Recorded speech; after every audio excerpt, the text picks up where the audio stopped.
Welcome to 2017 Chemistry Paper 2, question number 1. This is a sample question on organic chemistry. Join me as we answer question 1 together. So we go straight into the first question. Part A of number 1 is asking, name the homologous series represented by each of the following general formulae. So we have CnH2n-2 and CnH2n. So as a good student of chemistry, though these are not very important, but we at times insist that you have to know the general formulae for each homologous series. And we will start with alkanes. Alkanes normally have a general formula of CnH2n plus 2. Then moving to alkenes, these ones have a general formula of CnH2n. Then we move to alkynes. These ones have a general formula CnH2n minus 2. And then we can proceed to alkanols that look like alkanes less one hydrogen. So the general formula would be CnH2n plus 1. And the one hydrogen that is less, we will replace with an OH group. So that becomes the general formula for alkanols. Moving on to alkanoic acids, we have the general formula CnH2n plus 1 and then COOH. But remember, for the alkanoic acids, N can be 0 moving on to the other positive integers. But for the other 3, the other 4, N starts at 1. So for alkanes, N starts at 1, same to alkenes, same to alkynes, and same to alkanols. But for alkanoic acids, N can be 0 because we have another C that will still stand for carbon in the structure, even if the N here is a 0. So looking at that, the expected answer for our part A would have been alkyne. That is the general formula for alkyne, CnH2n minus 2. This would be 1 mark. And then the next one is for alkenes. You can use plural or singular for those and you score the 2 marks. Now, moving to the second part. This one, I'm sure many students got surprised that such a huge structure could be drawn actually in the paper. But I want to tell you it's very much doable. This is the triester. Triester is a naturally occurring ester which we get from fatty acids. Fatty acids are obtained from naturally occurring substances. For example, we have butter, which is from milk. We do have such a structure there. Then we have lard. Lard we get from the animal swine. And then there is what we call tallow. Tallow from the rest of the animals. So when you get this and you boil it in alkali, for example, in sodium hydroxide, then you are able to get a soapy detergent whose structure looks quite big, but let us write it. We will have a C17. I'm trying to open up this bracket here. This is 16 times 1 is 16, and then we shall have the 1 here, which makes it 17. And then HSR, 16 times 2 is 32 plus 3, you get 35. So C17H35, then we have COONA.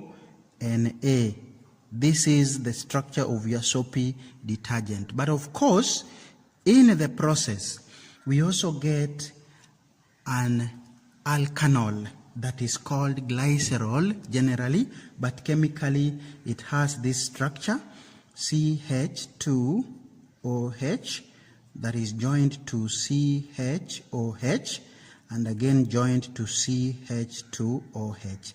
So this one is called glycerol, but chemically we shall call it propan 1,2,3 triol. So it is a special alkanol that we obtain when you carry out saponification process. And of course, we shall balance with a 3 on sodium hydroxide and a 3 on your soap. So I know students might see this as a very complicated structure, but I believe we taught you the same, and therefore this question was testing on saponification. Having come from 2017 paper 2 question 1, I know many of those students who fear chemistry would have had issues with it, but all the same it was doable. So let's get into the questions, having discussed the saponification process as we have just done. So we are asked in Roman 1, give the physical state of G at room temperature. The answer is solid. We have just said that these are fatty acids, fat, which means they are solid.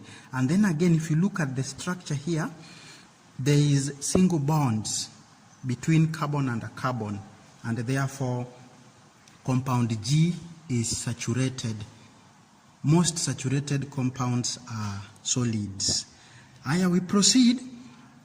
Roman 2, G is completely hydrolyzed by heating with aqueous sodium hydroxide. Give the structural formula of the alcohol formed. So this one we have just written up here. So we will copy it here. There are 3 carbons. The first one has 2 hydrogens and a OH here. The middle one has a H and a OH here. And the last one has 2 hydrogens and a OH. So this is what we call propan 1,2,3 triol. Or you could give us the condensed form, and this is CH2OH from here. Then we have CHOH from here, and finally CH2OH from here. Or, because the question was restrictive, the structural formula, we would accept this condensed form, but we are usually advised to avoid it. But in 2017, it was acceptable. But generally, if you ask the structural formula, make sure you show the open structure. So that is 1 mark. Then we went ahead to ask you the formula for the salt formed. So this is what we have here. We would accept C17H35COONA, or you could get it from the formula that the examiner had written here. So you could condense the first parts and tell us it is CH3, CH2, all 16 times, and then COONA. So this one still, as if we can count, you get 17. This is 16 carbons plus 1 is 17. And then hydrogens, 2 times 16 is 32 plus 3, you get 35.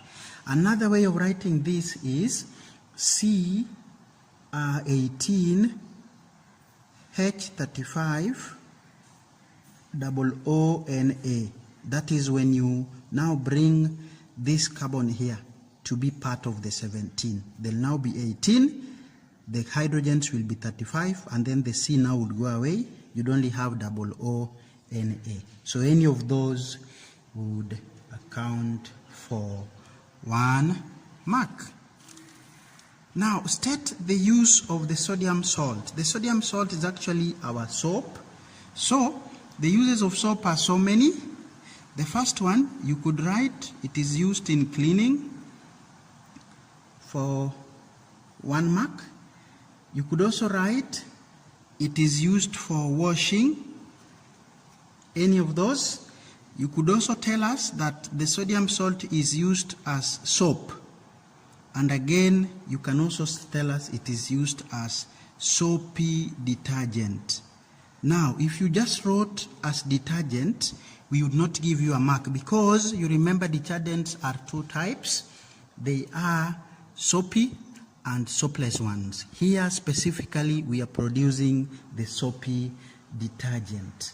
Now, the sodium salt can also be used to make deodorants. That was allowed as well. And then we can also use the sodium salt to make the latex. It can also be used to make paint. It can also be used to make ink and even rubber.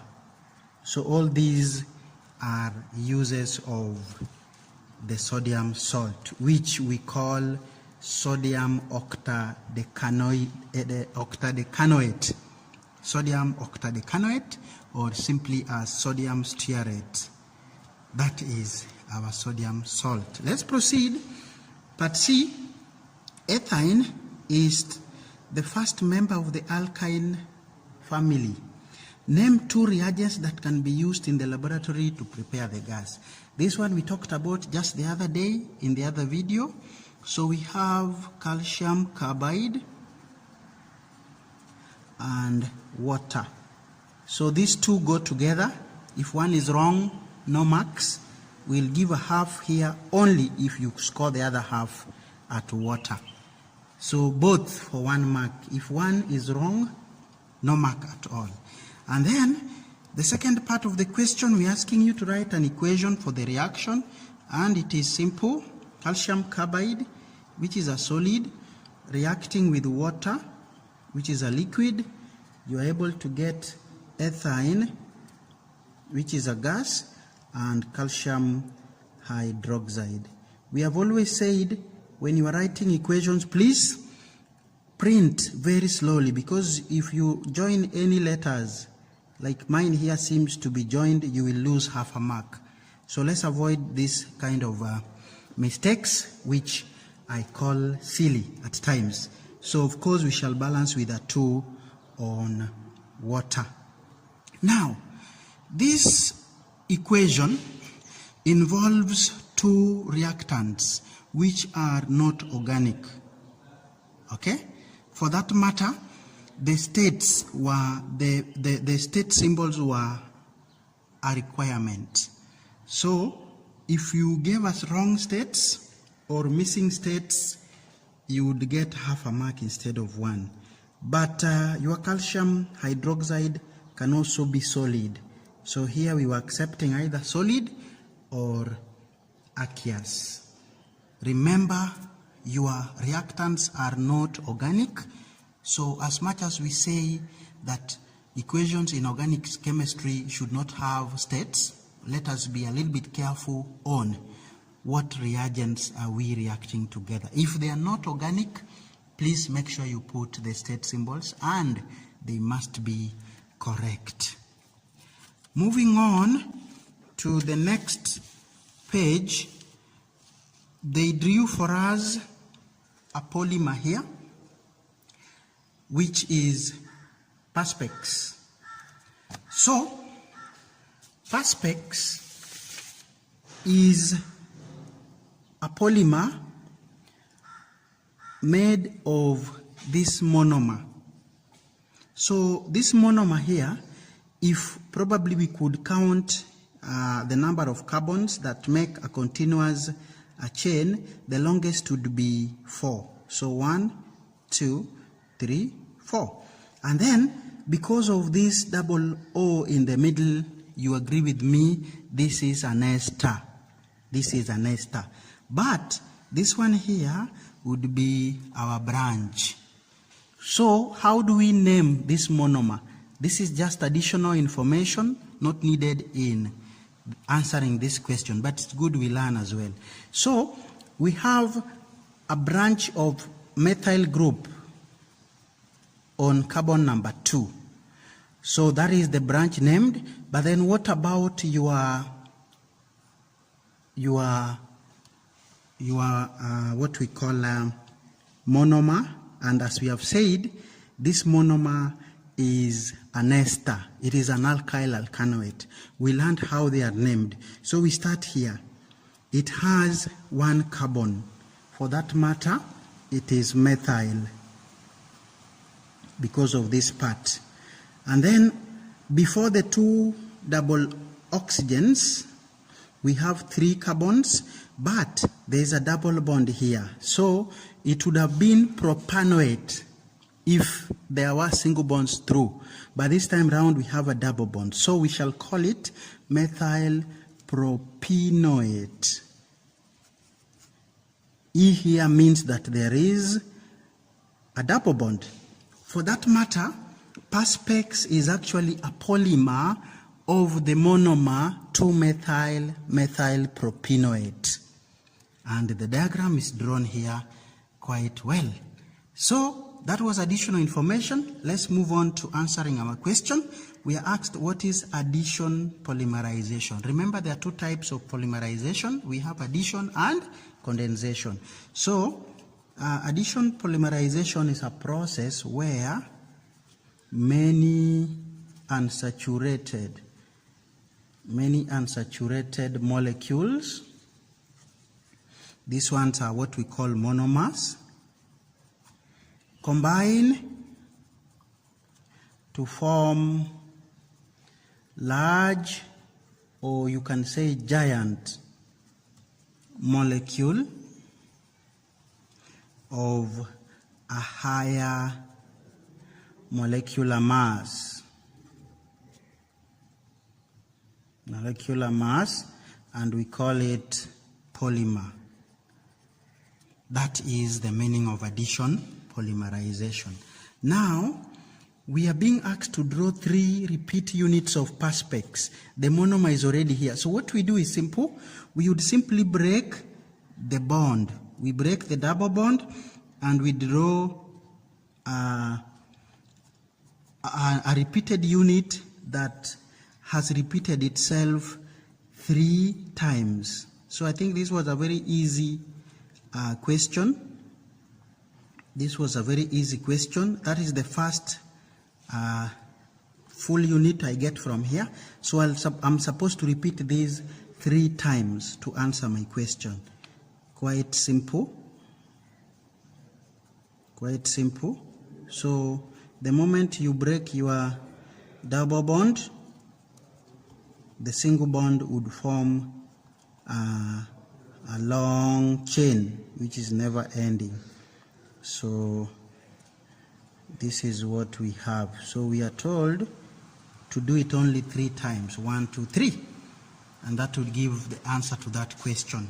3 repeat units of the Perspex. So you break the double bond here and do it 3 times. Then you stop at that point. Now, use of Perspex. Here, there has been a lot of confusion, even from our textbooks we use in class. Somebody tells you that Perspex is a substitute of glass. Wrong. Substitute is actually, Perspex, is actually used to make glass, not a substitute. Then, for this question, we would allow also use of Perspex as to make any material that would function as glass. To make any material that would function as glass. So if a student wrote to make windscreen, the answer is yours, or the mark is yours. To make beakers, the answer is yours, the mark is yours. To make glass bottles, the mark is yours, and even to make sunglasses. So anything that would function as glass would qualify to be an answer for that question. Now, to the last question of the year, we were asked to state 2 environmental hazards associated with the synthetic polymers. So, quite a number of options. They only needed 2, but I will give 3. The first one, non-biodegradable. So they then pollute the environment because of that.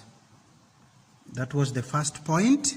You could also talk about them emitting toxic or poisonous fumes when burnt. That's the next point for that question. And finally, we could say they accelerate fires when burnt. This point is the same as them being highly flammable. Yes, so we have come to the end of our video where we have gone through 2017 Chemistry Paper 2, question number 1, where a very huge, a giant structure was drawn on page 1 of the paper. I believe you've seen, as much as it looked a little bit scary, but it is doable. We wish you all the best and thank you for your continued support.